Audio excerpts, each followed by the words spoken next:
I've worked in video production for about 15 years, and 8 years of that has been running a video production company. So I wanted to make this video to talk specifically about how to price video production services, because early on I made a ton of mistakes when it came to pricing. And I think because of some of those mistakes, I left hundreds of thousands, if not millions of dollars on the table. So hopefully you could watch this video, learn a few things that I did incorrectly and correctly, and take away some tips for pricing your own video production services. And I have an example here that I'm gonna pull up, and I'll kind of fill it as we go, so you kind of get an understanding on how most video production companies price their product. Now, I should say, at the end of the video or towards the end, I'm gonna show you a much better way, a couple of different ways to price your video production. What I'm about to show you is what most people do to price their video production services, and I don't think is the best model, but it's the easiest model. So if you're getting started, this is very repeatable and most people do it this way, but it doesn't leave much on the table. The profit margins are tight, and I think because of the way the pricing structure just works in this industry, it really hasn't, the value for this kind of service has only declined over time, because I think it's kind of a race to the bottom with this type of pricing. But I wanted to show it to you because the other two are a little bit difficult to do if you're just starting out. This is much easier because it's very straightforward, but I'll explain all of that in this video. And I'm putting together an entire course on starting and growing a video production company step by step. I wanted to make it very easy to understand, and it's gonna be full of bonuses and information. So add your name to the email list below if you wanna be notified when that's released. Okay, let me start here. A client, let's say, calls you up and they want a marketing video where they show off their services. Let's say they're a small financial firm, okay? And this marketing video, I know from having done marketing videos, requires a bit of pre-production. So I'm gonna write out my pre-production. And from what I've done before with these, I could do this within 2 hours of pre-production. Okay, so pre-production is 2 hours, and this requires a producer to handle it. Then you have production, so your actual day of shooting. This is 1 day of shooting, and this requires a DP, it requires sound, and maybe it requires a grip to help with lights. Maybe we'll do this with 3 people, and we'll do director, DP director. 1 person, this could be me. I have the skills to do both. Now, if you're just a producer, that's 3 people that you have to send out if you don't know how to shoot or direct the shoot. And then you have your editing or your post-production. And based on these type of 3 to 5 minute videos, let's say that's 10 hours, including revisions. And that needs an editor to take care of that. So now that I know kind of a good idea of what this is gonna take, let's go back to this estimate page in QuickBooks. So pre-production, 2 hours. Now, what should the rate be for pre-production? Typically, in Chicago, producers will make about $800 a day for a 10-hour day. So that's about $80 an hour. So I'm just gonna put exactly what a producer is gonna make here. 80 bucks an hour times 2, 160. Now, the profit margin and what I'm gonna add to this is not included just yet. I'll explain that in a second. Then you have production, right? And I broke it down, if I go back to the previous page, in 3 different things, right? So let's go ahead and add our director of photography. That is this one. And based on hiring freelance directors of photography, that could be about $800. And these don't work hourly. This is based on a day rate. Pre-production is billed hourly, post-production is billed hourly, but production is typically based on a half day or full day rates. And nowadays we only typically do full day rates. Then you have sound, right? So we had the audio tech. Now, usually audio techs work with gear as well. So that's $650 for their time. Let's say $250 for their gear. So we're at $900 for that. And then let's go ahead and add a grip. Now, right now, $550 is a good rate for a grip. And then we have post-production, right? We have editing, editor that gets $75 an hour. That was about 12 hours, I believe I had. 10 hours, so I'll put in 10 hours here. Okay, so that came out to about $31.60.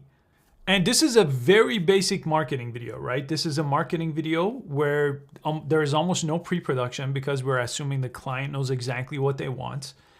we are only doing the production and post-production. Really, the pre-production is more logistics. It's not creative at all. We're not going to help them with question, nothing like that.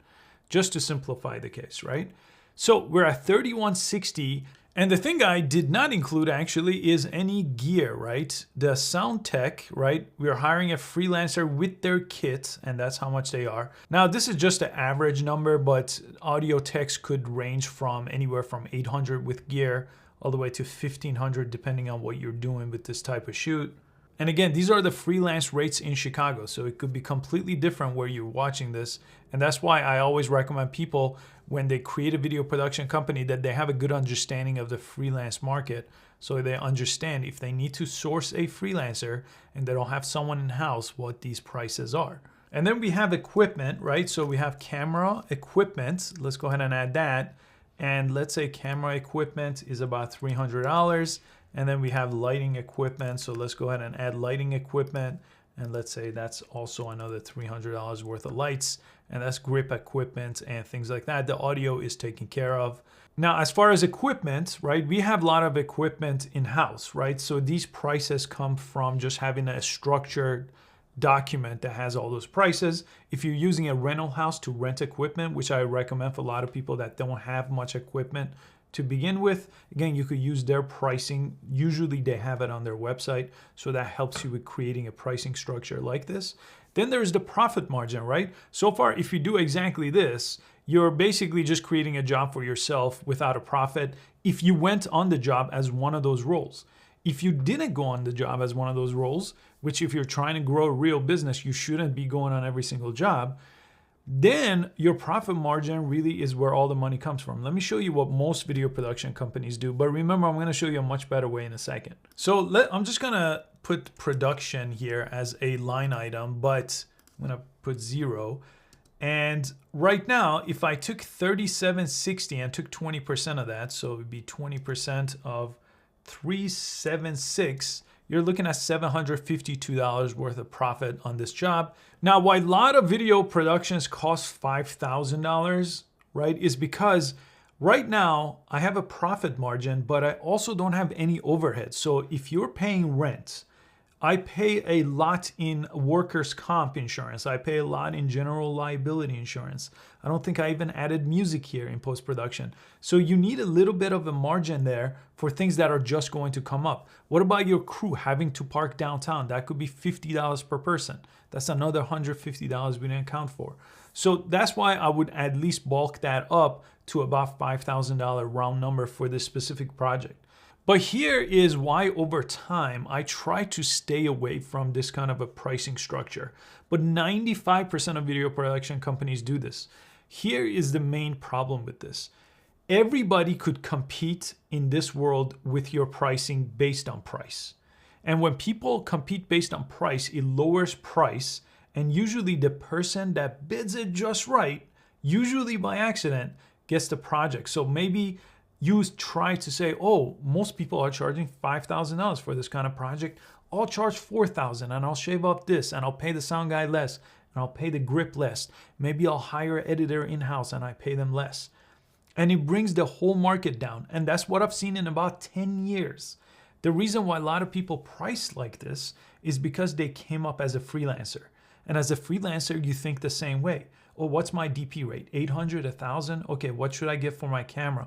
This rental house is charging 300. They basically just took that model and they price video productions the same way. How can you stand apart? And this is the part where I'm going to explain a couple other ways that I think are a much better way when it comes to pricing. Instead of just line iteming things, adding a better profit margin, if things go wrong, you basically make no money. If I was to make videos like this, I would have to make one every single day, 365 days a year with a $700 profit margin, and I still wouldn't make as much money as my video production company makes in profit, right? Because it just doesn't work and I have no overhead built in. And this is a $5,000 project, which to most people is a decent sized project, but if you really break it down, it's not, right? You may have to do this with 2 people and not 3 and try to cut down. But again, this decreases the price. I've seen people do this type of project somehow for $1,500. But those companies I saw for the last 10 years disappeared in just a few years. It's just not the right way to approach pricing. So what should you do instead? If you are brand new, this is completely fine because it gets you started, and having an $800 profit margin on a project is just fine if you're starting out and you're making a good day rate.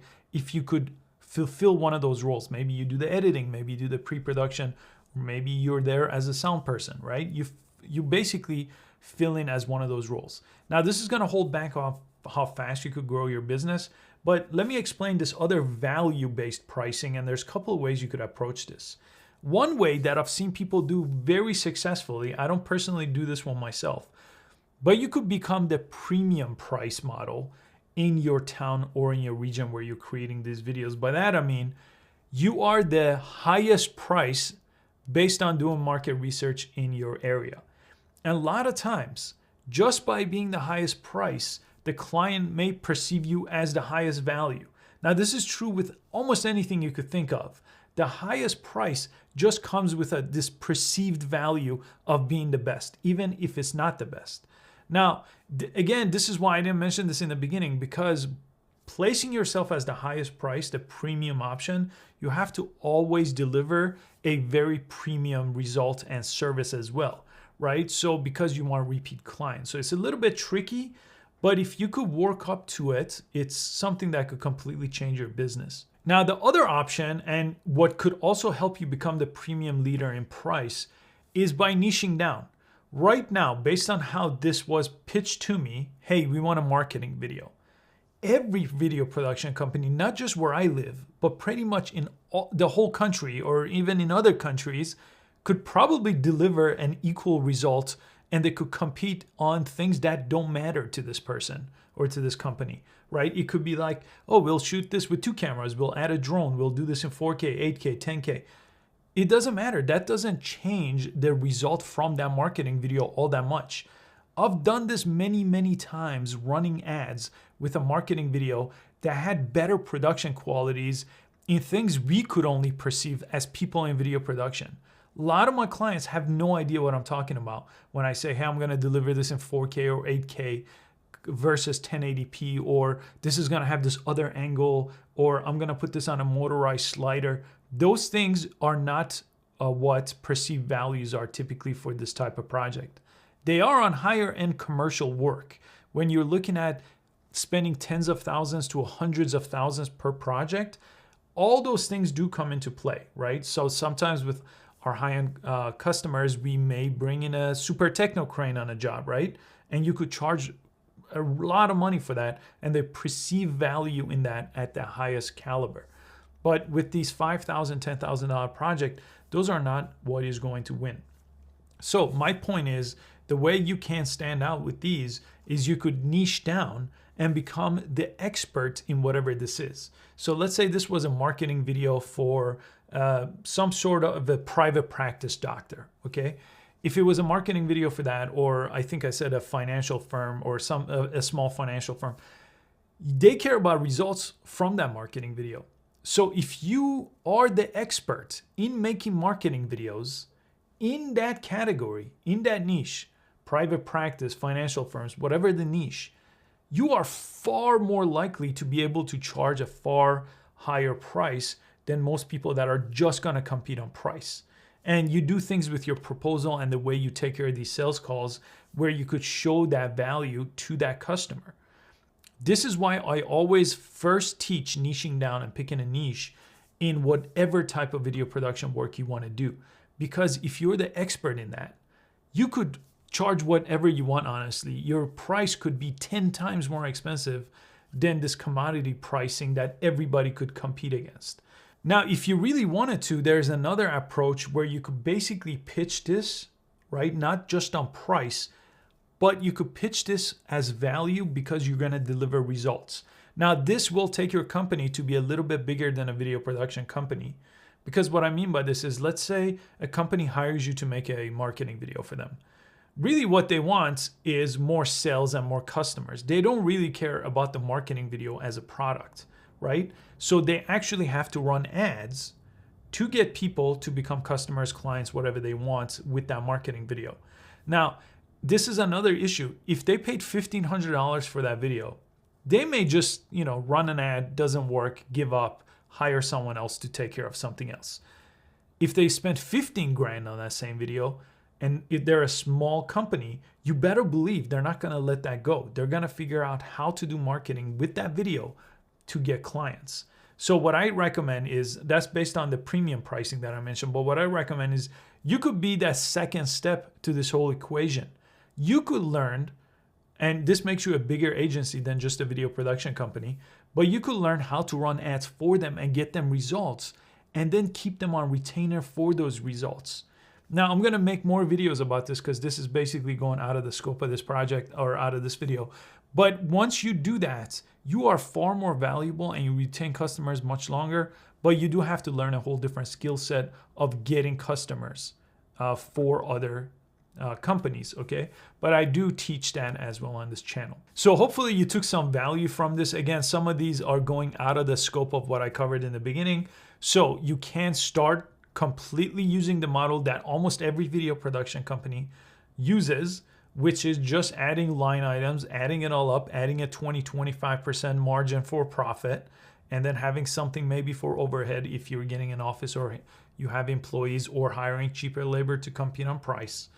And then once you get comfortable with that, approaching some of these other techniques that I showed you, where you become the premium price leader, you niche down where you focus so specifically on something that the client sees you as the expert, where nobody else is competing with you in that category, or scaling and becoming an agency. So you could not only do the video production and the things, but you could also get clients results by doing their ads and marketing as well. So this was on the longer side, but hopefully there's enough nuggets for you to take some actionable steps here. Thanks again for watching this video. Again, make sure you sign up for that course. The list is in the description below this video. Thanks again. I'll see you next time.